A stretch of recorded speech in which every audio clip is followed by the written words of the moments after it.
Hello, welcome to the drawing board. Today we're going to be talking about how to draw the eye. When talking about the eye, we first have to consider the eyeball, a rounded sphere that sits inside of the eye sockets. The eyeball is a sphere, and in the center of which we will find the iris, the region where our eye color shows. And then there's the pupil, which is the dark spot in the middle. Depending on where the light in the room is, we'll usually see a bright highlight within the iris. Let's go ahead and darken this in with a marker.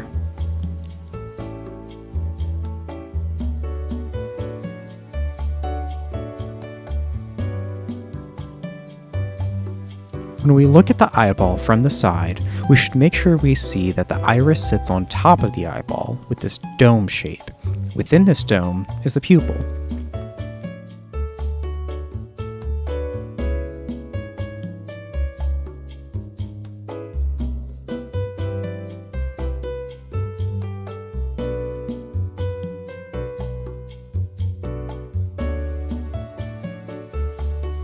Now that we understand the eyeball, we can go ahead and layer the eyelids on top of it.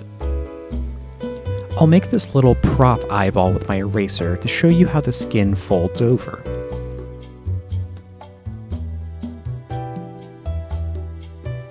I'll just make this tiny cut in the index card, which when we push the eyeball through, will resemble the human eye. Note that although the eyeball is a perfect sphere, the eyelids layering on top give the more familiar almond shape to the eye. Note how the upper lid opens and closes, not unlike the visor of a motorcycle helmet. The bottom lid mostly stays stationary.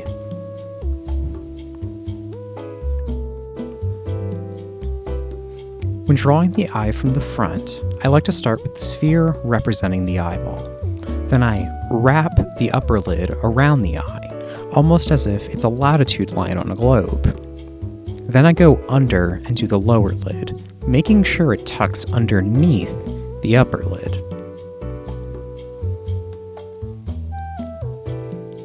This overlap gives the eye some credibility. Lastly, I draw a small crack on the inner edge which represents the tear duct, and this tells us which side of the nose the eye is on. I go ahead and add in the eyebrow, taking care that it goes up, over, and then back down towards the eye in 3 segments. If the person you're drawing is older, you can sometimes add an extra line underneath the lower lid to show that sense of aging.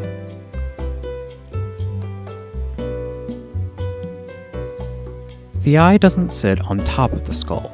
Rather, it sits inside of it. If we look at the skull here, we can see that the eye sockets have this big boxy shape inside of them. This is where the eyeball fits into, so it can be covered up with layers of skin that keep our eyes protected. When drawing a head from scratch, we don't have to draw the entire skull, but we do need to account for the hollow nature of the eye sockets. I like to think of the skull as being a large egg that we can take a slice out of, like you would do to an apple. I'll add in some cross contours here so you can get a sense of the depth. Now we'll go ahead and start on this side view. Inside of this hollow area is where we put the eyeballs and where from the nose protrudes.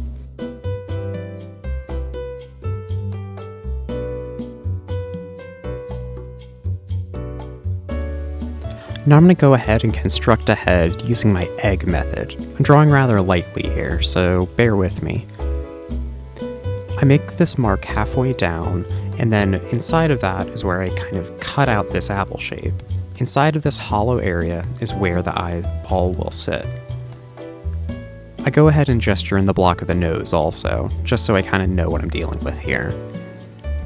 Here I go ahead and draw in the eyeballs while I finish up the rest of the facial features. I also go ahead and add in the iris and the pupil, and then I wrap the eyelids around it to get that almond shape.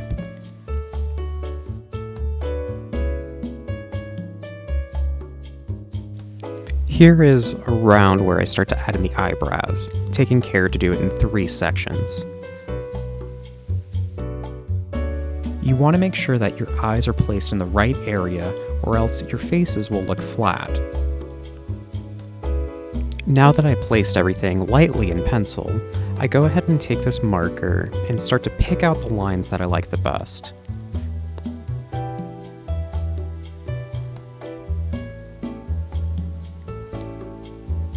Note that I'm not tracing every single line. I'm picking which ones work best and refining the drawing as I go.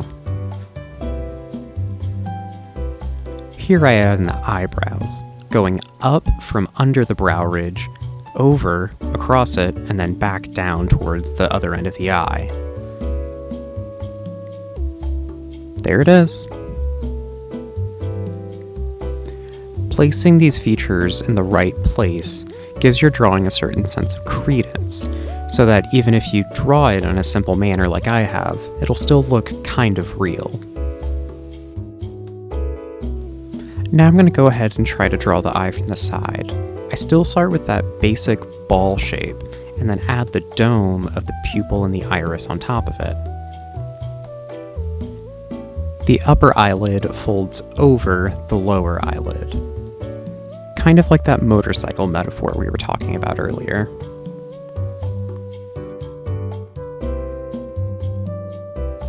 Notice how the upper eyelid actually cheats out in front of the lower lid, giving this inward slant.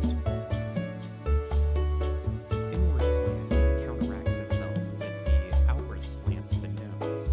So while the nose goes out from the brow to the lower lid, it goes in. I also took the liberty of adding in the cheeks and the lower muzzle of the mouth to kind of give you a sense of the topography of the side of the face, and how everything overlaps over each other.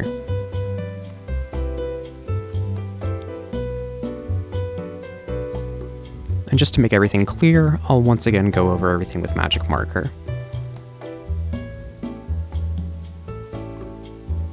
Adding a little extra shadow underneath the upper lid also helps to give a sense of the eyelashes. We could draw each individual one, but sometimes that makes it look too cartoony. Just some extra shadows helps. Alright, that's all we have for today. I hope that this was illuminating at trying to understand the basic construction of the eye. Knowing how the basic forms fit on top of each other is the key to understanding.